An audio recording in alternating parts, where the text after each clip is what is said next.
a light in the dark.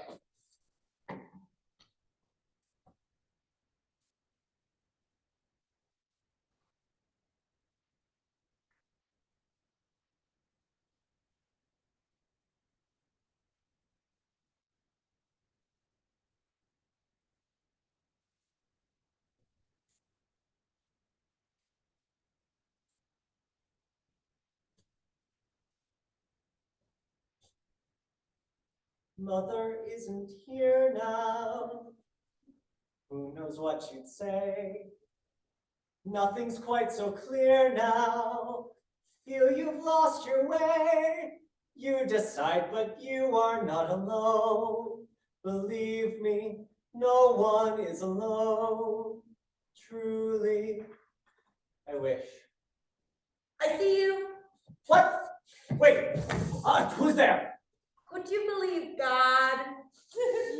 Honey, even Joan Osborne knew God wasn't one of us. Hence the question, what if? If not God, Godot? Then I'd still be waiting, wouldn't I? Where are you? Who are you? I am everywhere and nowhere. I am the great and powerful Oz! Does that mean I can ignore the person behind the curtain? Wait, are you actually behind the curtain? Why are you here? Me?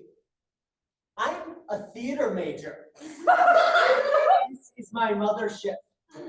My port in a storm. Port in a storm? Okay, Grandma. Why are you here? I live here. You don't live here. This is a theater. No one lives. Oh, wait. Are you Francis? Francis? No. I mean, yes, it's me, or I, Francis. I knew you were real. Well, why wouldn't I be real? When we were doing Always the American Dream, I played Daddy. The male lead. Anyway, Jenny Shoemaker swore up and down that you were an urban legend. Jenny Shoemaker? What does that no-talent twit know? But not me. I knew from the first time I heard your story that you weren't some urban legend or tall tale. I knew that you were the spirit that protects this theater and its creative artists. Spirit? Holy shit, you mean you think I'm a ghost? So you're not Francis? Sorry to burst your bubble, but I'm a flesh and blood person.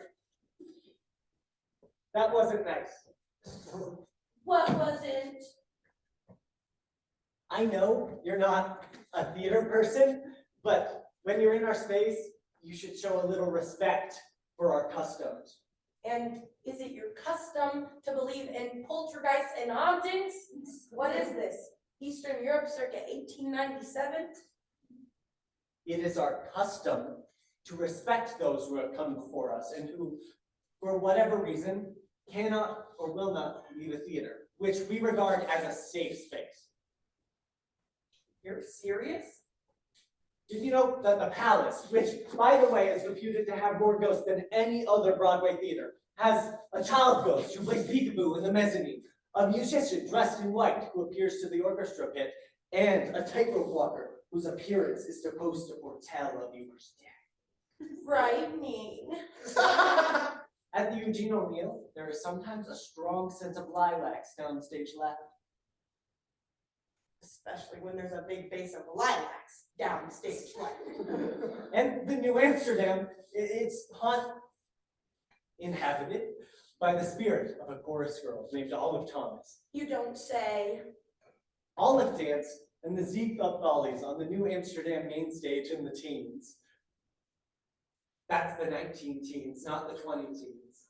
I figured. All right. Well, Olive Thomas got mixed up with Jack Pickford, brother of Mary Pickford. You do know Mary Pickford, right? Mary Pickford? The girl with the curls, Mary Pickford. Actress in 52 feature films. The woman who introduced Dorothy and Lillian Gish to D.W. Griffith, Mary Pickford. Namesake of the Mary Pickford Theater? Never heard of her. All right. Well, Olive Thomas got mixed up with Jack Pickford, brother of America's sweetheart, Mary Pickford. God forbid anybody know their theater history. On a trip to Paris in 1920, Jack announced that he had contracted syphilis and that poor Miss Olive was most likely infected as well. Now, if you've ever read Ibsen's Ghosts, which I acknowledge is a long shot, you'd understand what a predicament Miss Olive found herself in 1920, which was 39 years after Ghost was written and 8 years before Alexander Fleming discovered penicillin. Without a cure in sight, poor Miss Olive accidentally swallowed an overdose. A whole bottle of Jack's mercury bichloride. She died 2 days later. But then she began appearing to crew, to actors backstage as in New Amsterdam, and has ever since. Sounds like an urban legend to me. Who are you? Why are you here? What is this thing anyway? If you must know, it's a ghost light. And if you say one more word, My lips are sealed. What is a ghost like? They ask with genuine curiosity, never once judging him for the obvious rudimentary intellect that allowed him to believe in poltergeists and hauntings in the first place.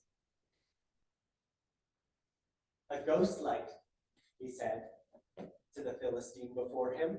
A ghost light is a theatrical tradition, as much a part of all of this as saying break a leg to wish someone luck, or referring to Shakespeare's tragedy as the Scottish play. It's a light. A single bulbed light. We leave it illuminated to ensure that anybody who is here is safe. From ghosts. Is safe from anything. Any obstacle that might be in their way. Why didn't you leave? When the governor and dean ordered us to? Why didn't you? My name's Corey. Charlie. I'm a theater major. No shit. And you are? He asked in a genuine effort to know them. I study botany. You are a long way from home. Isn't there a greenhouse on the other side of campus you could be hanging out in until this pandemic blows over? If I'm in your way here. No! Wait. You can stay if you want to. You sure you don't want me to go? It's up to you. But there's plenty of room here. For both of us, if you want to stay.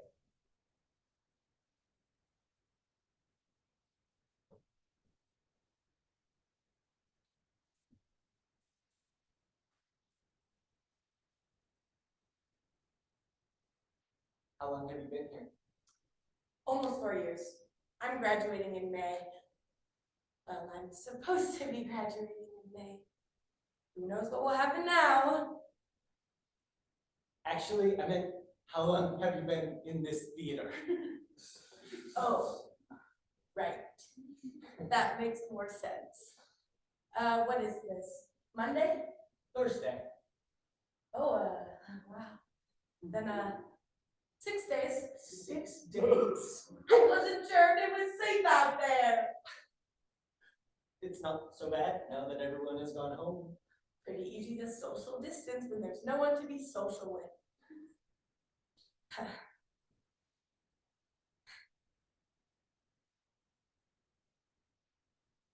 You mind why I late class last year? We read this book. I can't remember the title. Something Kingdom. I can't even remember much of the plot, but there was this one line that really spoke to me, and I've been thinking about it a lot lately. Distance is the journey. Displacement is the result. Stranger in a strange land.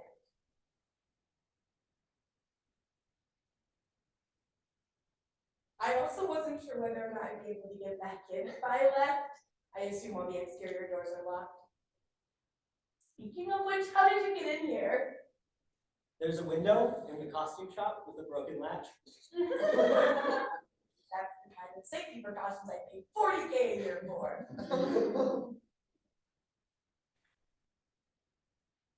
So where have you been hiding out since last Friday? In my dorm room. Shouldn't your RA have kicked you out with your other residents? I was hiding in a locker at the foot of my bed. How long were you in there? For 6 days? 4 hours.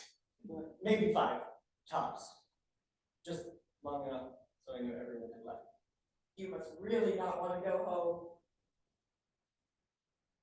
Something like that. Why didn't you go home? When I was home for the holidays, my parents, my father mostly, but my mother never contradicts him. They expressed some concerns about my choices. Choices. This. They threw you out for some earrings and a tattoo. They also weren't fond of my decision to join an improv group. Or to take a feminist theory class. Or to vote Democrat. Or. They even object to my music choices. What do you listen to? I'm afraid, they're afraid for my soul. And you?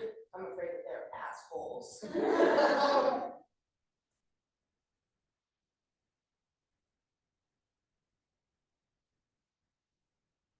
So, what's responsible for your parental distancing? Is it the gay thing?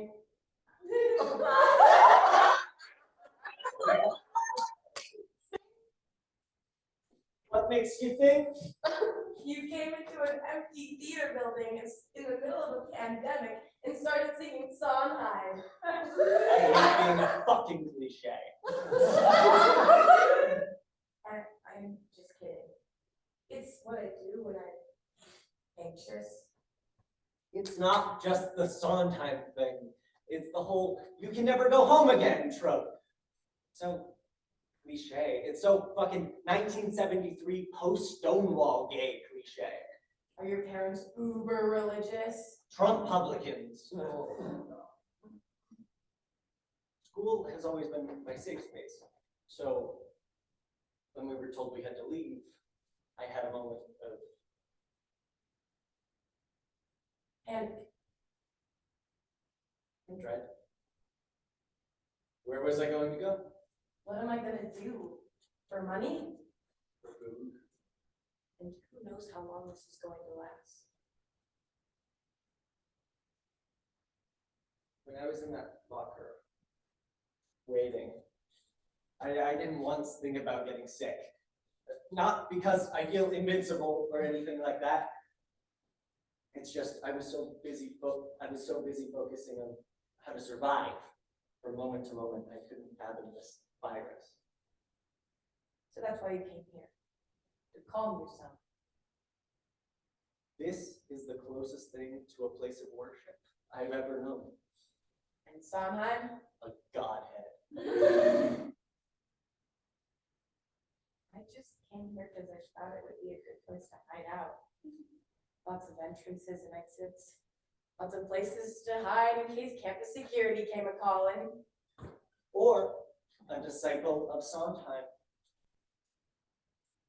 Or a disciple of Sondheim. How are you staying sane through all of this? Who says I am? I listen to a lot of music. Which we've established your parents do not like. What do you listen to? My tastes are pretty eclectic. What's the last song you listened to? I don't know. Play it for me.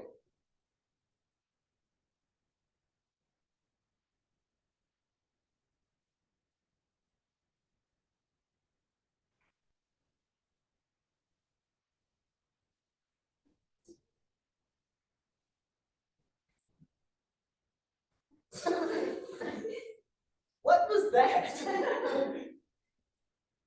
A moment of mass panic? A what? Mass panic. It's a song by a neo-punk group out of Boston. Oddly fitting, given the situation.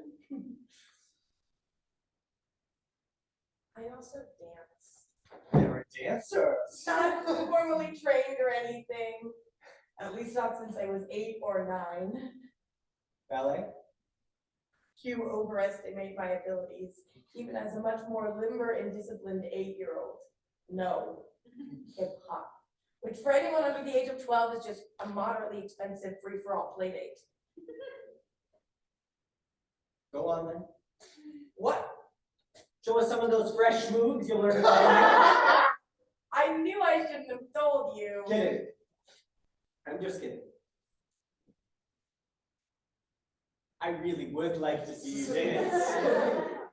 I'm not a performer. I'll do it with you. I can choose the song. As long as it's not another moment of mass panic.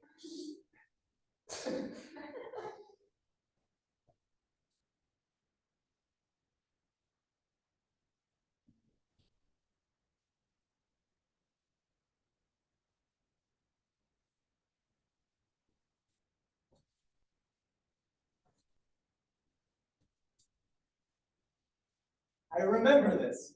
Hashtag Tom Dance. Hashtag Tom Dance.